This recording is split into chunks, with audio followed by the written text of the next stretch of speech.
Seguimos con la doctrina del Espíritu Santo en el libro de los Hechos y nos quedamos medio en suspenso con Pedro eh, y Cornelio allá en Hechos 10 y el enfoque que le estamos dando de las reglas rotas. Ya hemos visto varias de las reglas rotas ahí, Simón el curtidor, un soldado romano bueno, Dios escuchando a los paganos, Dios violando su propia ley, pidiéndole que coma la comida que está inmunda, este, eh, Pedro hospedando a gentiles.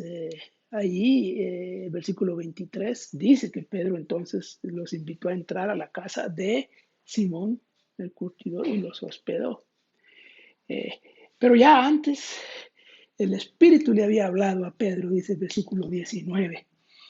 Mientras Pedro meditaba sobre la visión, Simón, el Espíritu le dijo: mira, 3 hombres te buscan, levántate pues, desciende y no dudes en acompañarlos, porque yo los he enviado.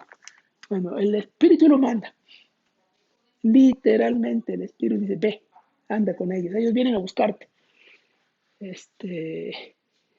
No sé si Pedro entendió bien la orden, pero la idea es que ahí viene la nueva regla rota. Pedro entra en una casa gentil. Eso no hacía, ningún judío hacía eso.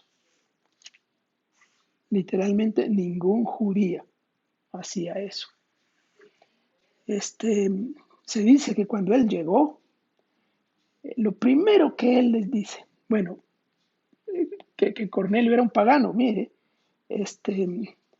Cornelio salió, versículo 25, a recibirlo y postrándose a sus pies lo adoró.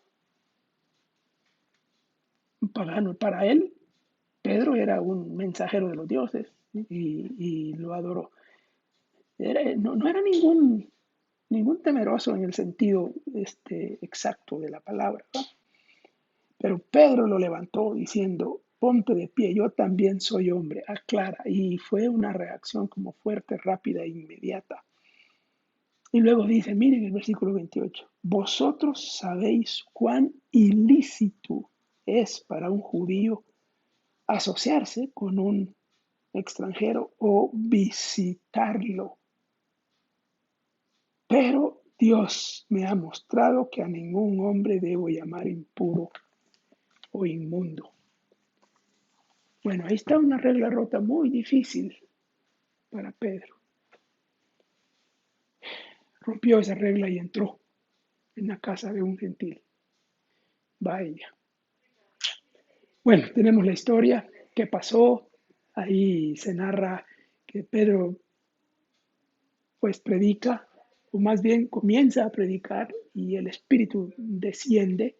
Los presentes ahí empiezan a hablar en lenguas y Pedro lo bautiza. Y todo es una narración llena de cosas muy interesantes que no encajan exactamente en la manera en que nosotros organizamos las cosas. Por ejemplo, pensando en el movimiento pentecostal, en que se habla de que el bautismo es subsecuente, ¿no? Aquí no hay subsecuencia, aquí es simultáneo. Pensando en que primero hay que bautizarse en agua y después es bautizarse en... Aquí es al revés.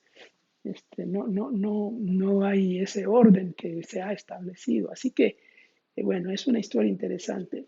Eh, y bueno, lenguas, lenguas en Hechos 2, no hay lenguas en Hechos 8, pero sí hay lenguas en Hechos 10.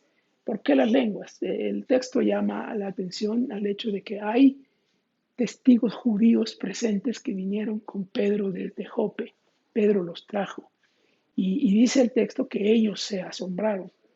Parece que las lenguas le servían de señal precisamente a los judíos.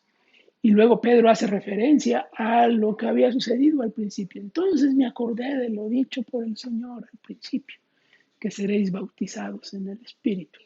Antes del Pentecostés, el Pentecostés y ahora. Entonces aquí tenemos la onda, ¿se acuerdan? La onda de la expansión del Pentecostés. ¿eh? Pentecostés, judíos, Hechos 2. Samaritanos, Hechos 8. Gentiles, Hechos 10. Es de lo mismo. Es una sola iglesia, un solo pueblo de Dios. Y por último, la regla rota de la convivencia. Pedro se quedó y comió con ellos, dice el texto. ¿eh?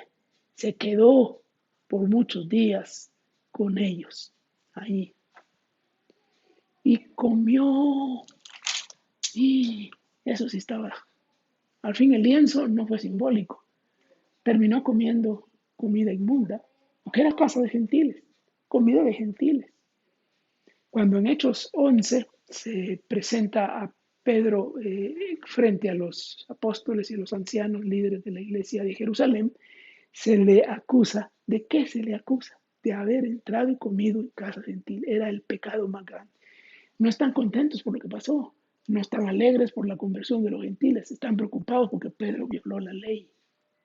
Miren, bueno, ¿a qué casa no entraríamos nosotros hoy? ¿Cuáles reglas tendríamos que romper para alcanzar a personas que no se pueden alcanzar de otro modo? ¿Qué aprendemos de esta historia? ¿Y qué aprendemos del Espíritu Santo? Aquí. Bueno, lo dejo ahí.